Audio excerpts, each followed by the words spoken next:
Been power outages all across southeast Texas. We're starting to see those now that Hurricane Laura has made landfall. Taking a look at Entergy's website, we're going to pull up Beaumont right now. 9,231 customers currently without power. Port Arthur, right there along the coast, 12,000 customers without power. We're going to go further north a little bit, 5,800 customers without power in the Mauriceville area. We're going to move on down to the Mid-County area, Port Neches, Nederland, 1,000 customers there. 5,000, almost 6,000 customers without power there. Into Bridge City, Orange County, you're on alert this morning. Let's see, Bridge City with 5,700 customers without power. Now, these are customers we're talking about when we give you some of these numbers. And we're going to go into West Orange.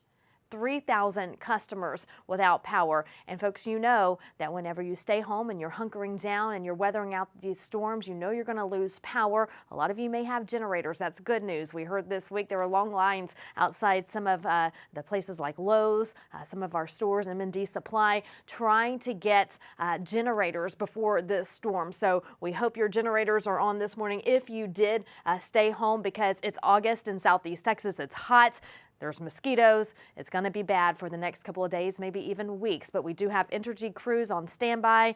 They're ready to come in as soon as this storm moves through to help restore some of this power. So we're going to keep an eye on Entergy's website. But as you can see, thousands, tens of thousands of people without power in the southeast Texas area.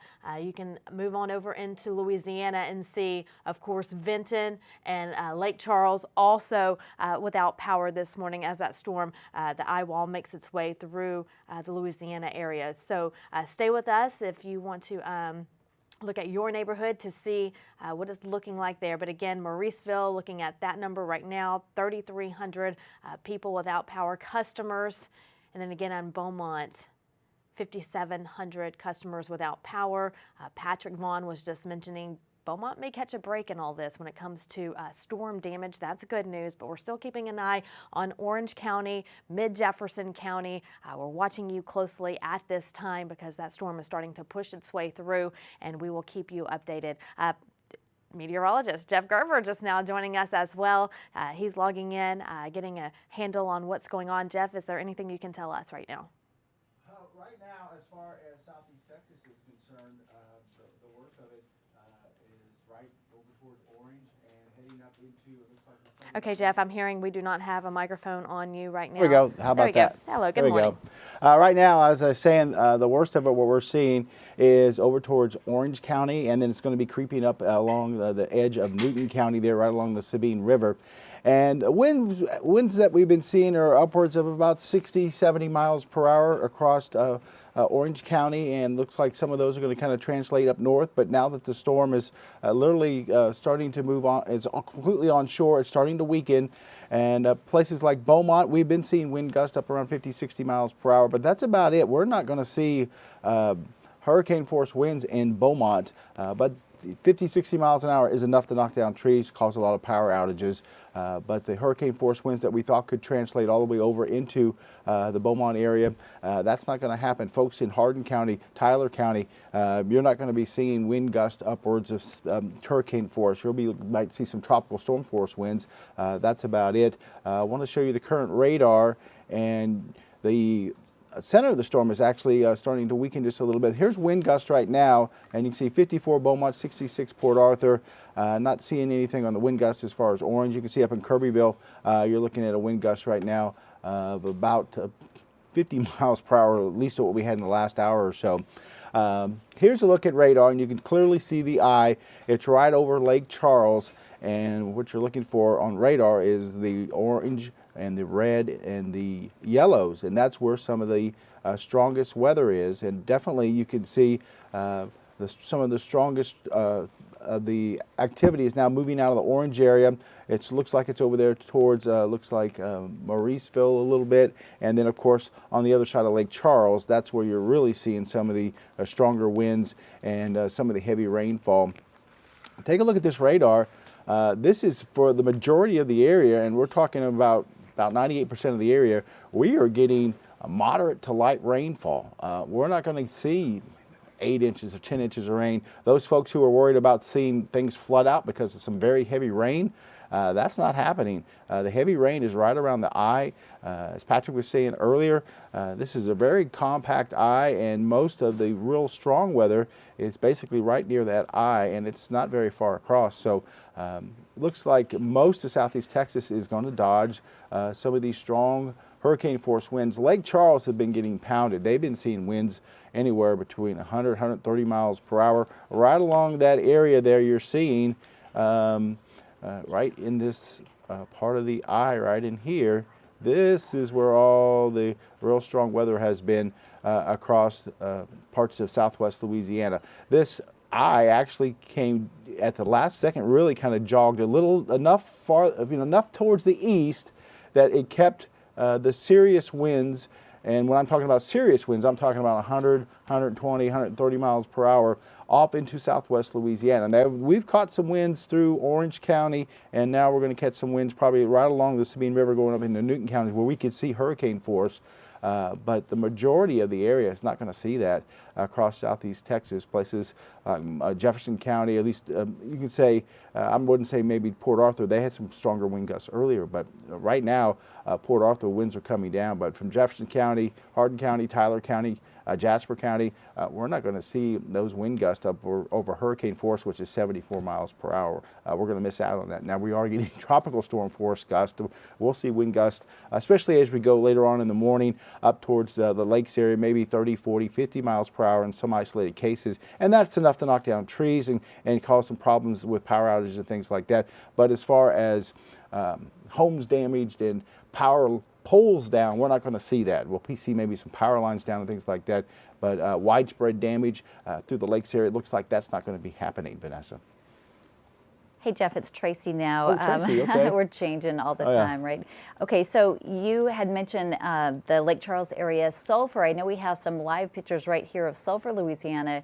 Are they still seeing that 130 mile an hour wind? They're telling us relentless winds is what we're hearing from that area right now. Yeah, well, basically right now, Sulphur is in the middle of the eye. Mm-hmm. Sulphur had this, you can see right near Lake Charles, and I just pointed it out, this northern part of the eye wall right here just went through Lake Charles, went through Sulphur. That is where they were catching winds anywhere between 100 and 130 miles per hour, and that's going to continue to translate north.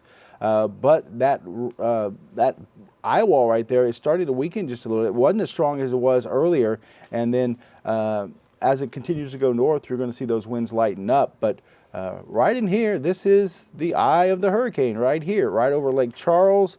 And if you know Sulphur, it's right just to the west of Lake Charles. And right now that wind is died down because they're in the middle of the eye. And as the southern edge of that eye comes in, yeah, they're going to still see some pretty strong wind gusts. But definitely you can see it's really just that one band north of Lake Charles where we're seeing some of the strongest winds.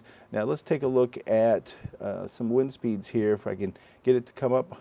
And right now they take these at the top of the hour, so this was about 28 minutes ago, but you can see 20, 30 miles per 40 miles per hour through parts of southeast Texas. But look at Lake Charles, 90, and they've had gust up to 100, 120, 130 miles per hour. So 90 miles an hour, that would make it a Cat 3? Yeah, well, that, like I said, that was one observation they took at the top of the hour. Okay. This is not updated every 2 minutes or what. This is what they had at the top of the hour. But I've seen a lot of different sources basically saying that they've been seeing wind gusts between 110, 130 miles per hour over the last hour or so in Lake Charles. But now that the strongest part of the storm has passed through there, things will get better for Lake Charles. Here are wind gusts, and you can see 54 in Beaumont, 66 Port Arthur, 54 into Quincy. That's going to go up as that northern edge of the eye wall kind of moves through there.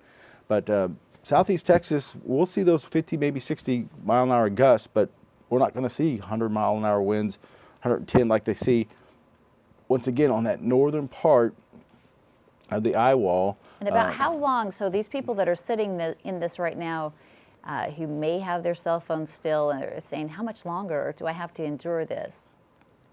This is moving through fairly quickly, so you're going to see these winds probably for half an hour to an hour, and then it moves off towards the north.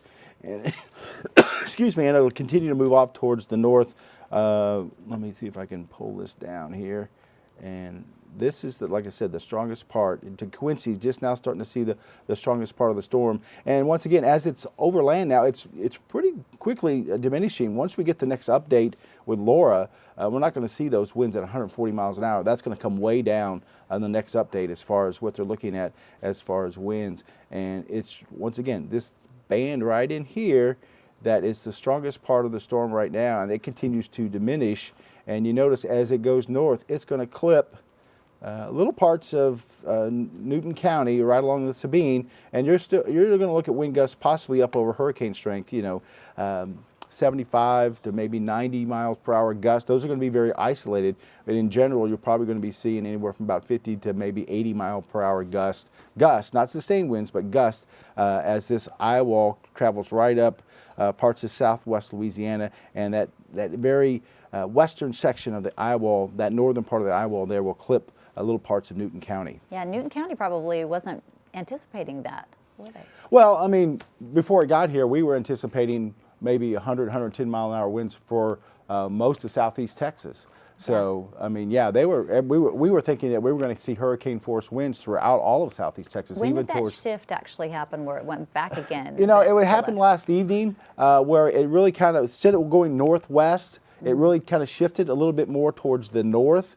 So instead of that eye wall coming right up the Sabine River, or the center of the storm coming up the Sabine River, now you see it's over towards Lake Charles. So that's what, maybe a 40-mile shift off towards the east, and that made all the difference for parts of southeast Texas. So when we were talking about that, we can get a 30 to 50 mile an hour shift. That's going to make a big difference for the area, and that's exactly what's going on. It shifted just a little bit, so the eye, and also the eye is not that far across. So we are looking at, let me see here, if we can take the ruler here and kind of just measure from one side to the other. Well, that's not exactly what I wanted. Hold on, let me see if I can grab this tool here. There we go. We are looking at about, 45 to 50 miles across as far as the eye, the ring around the eye. So it's not very big. That's great news, right? Because that diminishes the destruction as far as how spread out it would be had that eye been much bigger, right? Like I said, if this eye was over another 30 to 50 miles the other direction, then let's take from the center of the eye, and we'll go out and there's Beaumont. 50 miles, there's Beaumont, and there's parts of Hardin County, there's all of Jasper County. We could have saw those winds travel right up through southeast Texas, but because it shifted over that 30 to 50 miles, yes, Orange County, Orange got clipped by the eye, and we're going to see parts of Newton County, but the majority of the area is not going to be seeing what they've been seeing over in southwest Louisiana. Still wind gusts, though. We're talking about 30, 40, maybe 50 miles an hour, and that is enough to knock down trees. Still cause a lot of power outages, but hopefully we don't see any power poles down. We were talking about the difference about that yesterday. A power line is a little bit easier to repair than putting up a bunch of new poles and things like that. So I think it's good news for all of southeast Texas that this thing shifted off towards the east a little bit. Parts of Cameron Parish, Calcasieu Parish have been getting the brunt of this storm, and that looks like that northern edge of the eye wall heading up into parts of Beauregard Parish right now. And it'll continue to weaken as we go through the morning as it moves northward, but that's where the strongest storms are right now. It's that kind of 50 mile wide swath of the eye that's moving up through southwest Louisiana, where we're seeing some of the heaviest weather. All right, I did talk with some folks who were in the Vidor area. They still have power. So that's the good news. It's because of that tight rotating eye there in the middle that's not extending that far. Places like Tyler County, Hardin County, there are going to be some power outages, but I don't think it's going to be too widespread. We're looking at wind gusts there, 20, 30 miles per hour, which is not a big deal for that area. And like I said, if we're going to see probably a little bit more in the way of widespread power outages, it's going to be that eastern section of Orange County and probably throughout parts of Newton County as we go through the morning, as we catch that western side of the eye wall.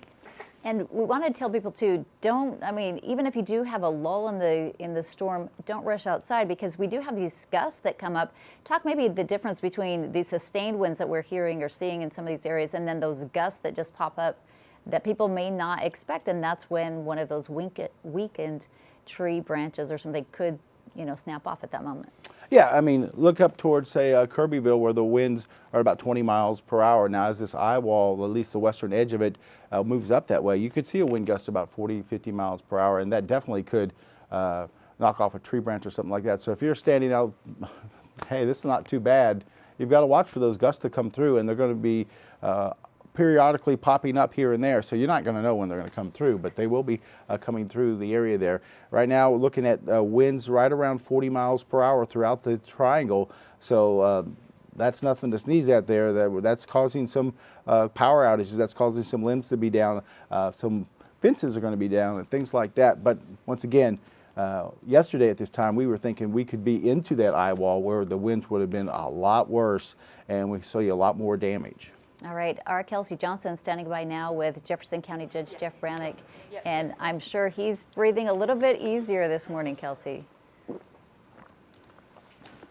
Tracy, I can tell you that when he walked through these doors behind me right there, he was all smiles. Now, Jefferson County Judge Jeff Brannick here. Judge, these last few hours, what has been going on behind those doors? Well, it's been, worry and concern for the area. I said whenever I signed the evacuation order on Monday, I told my emergency management staff that it was going to be a 2020 conundrum, and that's it. If it goes 20 miles to the west, we're going to have a heck of a wallop. If it goes 20 miles to the east, maybe we're going to be okay and have less significant storm surge. And fortunately for us, and unfortunately for Louisiana, it went 20 miles to the east. So, we've seen winds of 89 miles an hour down at the Sabine Pass area, 60 up here in Beaumont. That's something that we can handle. I'm absolutely thrilled for our community that suffered so much for the last several years. There's so many serious incidents that, we're going to get a reprieve here. I know we've had some significant power outages. Also know that Entergy has over 10,000 utility workers staged and pre-positioned to come in. I'm sure there's going to be some property damage, but not near what we could have experienced if we'd gotten the 141 mile an hour winds that they got just 20 miles to our east. So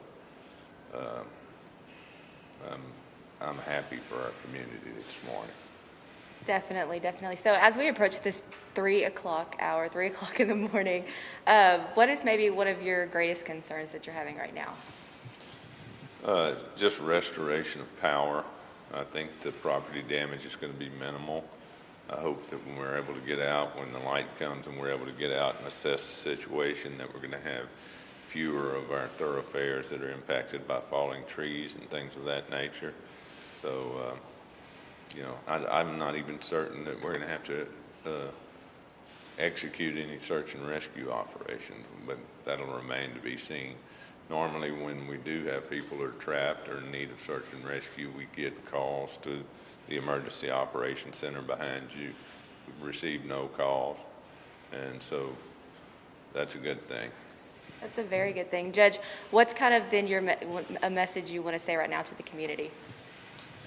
Just that I'm relieved, and I hope that they're relieved, and I'm glad that I was wrong about the evacuation, but I think given the severity of this storm, the likelihood that, like Harvey at the last minute, changing just a few degrees makes a significant difference in what you might experience from a damage perspective. And so, I'm extremely happy tonight. Judge, how many hours of sleep have you gotten in the last few days? Not very many. Not very many. Okay. And none since early this morning, or yesterday morning, I guess it is now. I can only imagine. Well, now, tonight or today, whenever you get to get off and get out of here, you're going to be able to get to go sleep and at least a little bit of peace knowing that, we kind of dodged the severity of what the storm could have been. We did dodge the bullet, and just by 20 miles. All right, Judge, I appreciate your time. I know you're a busy man. You got to get back in there. So it was a pleasure talking with you. All right, y'all. Have a great. You too, Judge. Again, we're here at the Jefferson County Courthouse. We're here at the Jefferson County Courthouse, and they started on us on a generator here, and they've also locked all the doors. Earlier today, we were seeing a lot of wind, and that was actually knocking some of the doors open just a little bit. So they decided to kind of lock us in here for just a little bit. So once we can get out and kind of look around, we'll let you know kind of what's going on later today. Yeah, I knew All right, that. live in Beaumont, Kelsey Johnson, 12 News. Kelsey, can you hear me? I knew that moment that you could hear the doors knocking. They were telling us. What were your thoughts at that moment? Were you starting to get a little bit like, oh goodness, what if this door blows in? A little bit, yeah. David Ingram was actually one of the ones at the doors. I'm probably going to get in trouble for saying this, but I was honestly trying to see if there's a way that I could get outside just a little bit to look at some of the wind. But once I saw it started picking up, I was like, it's probably not the smartest decision. But yeah, once those doors started kind of rattling and shaking, I was like, okay, this is getting a little tense here for a moment. Right, I know a lot of us have felt that, and throughout the night, couldn't sleep either, right? Up all night watching, just wondering, and then texting people, loved ones that we know are in different areas. I know you have loved ones. You have a little sweetheart who got taken from you in this moment. That's hard for families, right? That's hard for you to separate and be concerned. Yes, this is actually my first time to be away from my daughter for this extent of time. I know I can tell you the first